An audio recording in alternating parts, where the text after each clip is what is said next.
Assalamualaikum warahmatullahi wabarakatuh.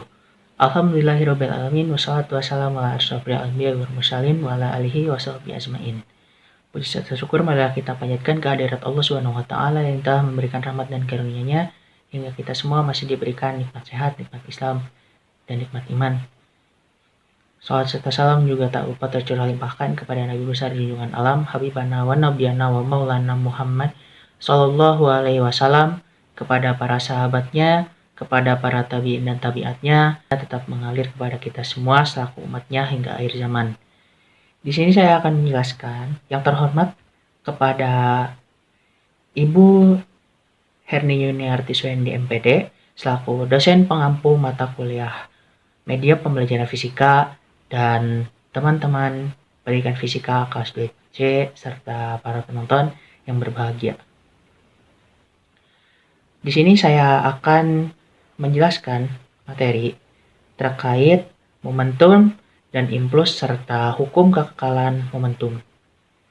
Yang pertama adalah momentum. Momentum dapat didefinisikan sebagai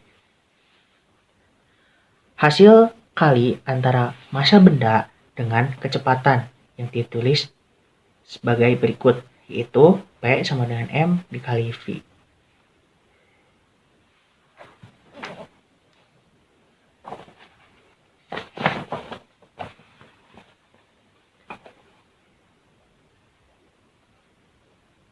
Kemudian yang kedua yaitu impuls.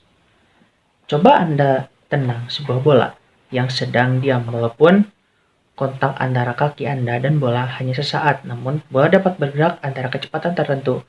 Dalam pengertian, momentum dikatakan bahwa pada bola terjadi sebuah perubahan momentum. Akibatnya, adanya gaya yang diberikan dalam waktu tertentu. Gaya seperti ini yang hanya bekerja dalam selang waktu yang sangat singkat disebut dengan impuls. Oleh karena itu, perkalian antara gaya dan selang waktu gaya itu bekerja pada benda disebut impuls. Secara matematis dapat dituliskan sebagai berikut.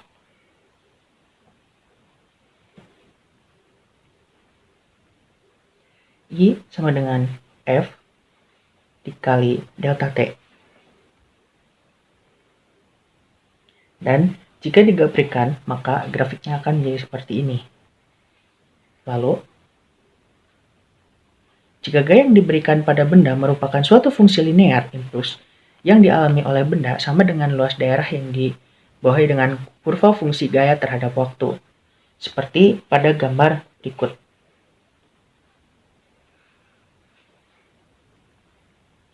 Kemudian ada tabel kombinasi antara gaya dan waktu yang dibutuhkan untuk menghasilkan impuls sebesar 100 Newton per second. Yang pertama yaitu dengan gaya 100, waktunya 1 second, menghasilkan impuls 100 Newton second. Kemudian 50 Newton dan waktu 2 second akan menghasilkan 100 Newton per second.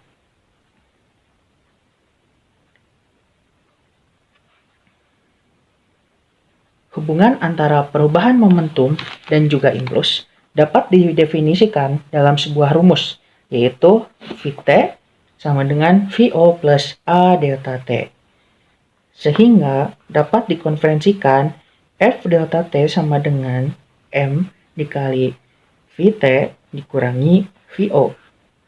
Dengan MVO adalah menentukan momentum awal, sedangkan MVT menentukan momentum akhir.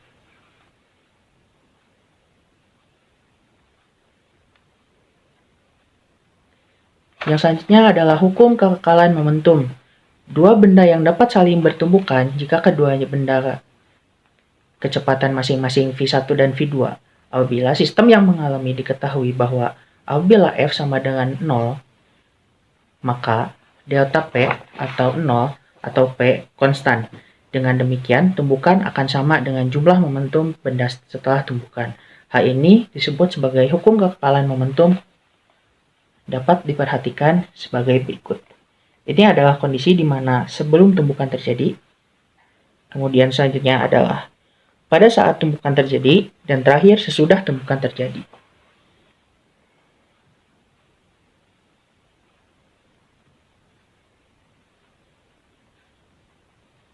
Yang selanjutnya adalah hukum kekekalan energi pada tumbukan. Tumbukan antara dua benda dikatakan elastis sempurna apabila jumlah energi mekanik benda sebelum dan sesudah tumbukan tetap. Telah mengetahui mempelajari energi mekanik adalah energi potensial ditambah energi kinetik.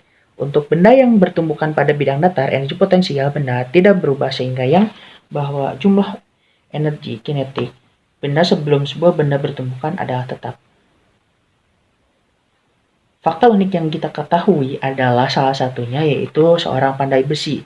Prinsip momentum telah digunakan sejak zaman dulu oleh para pandai besi. Landasan tempa yang digunakan oleh pandai besi bersifat sangat masif sehingga hampir tidak bergerak oleh hantaman palu. Momentum palu akan diserap oleh logam panas sehingga logam dapat ditempa menjadi bentuk yang diinginkan. Contoh aplikasi momentum dan impuls dalam keseharian yaitu yang pertama ada peluncuran roket, kemudian yang kedua itu airbag safety, yang ketiga ada desain mobil, yang keempat itu ada orang bermain tenis lapangan.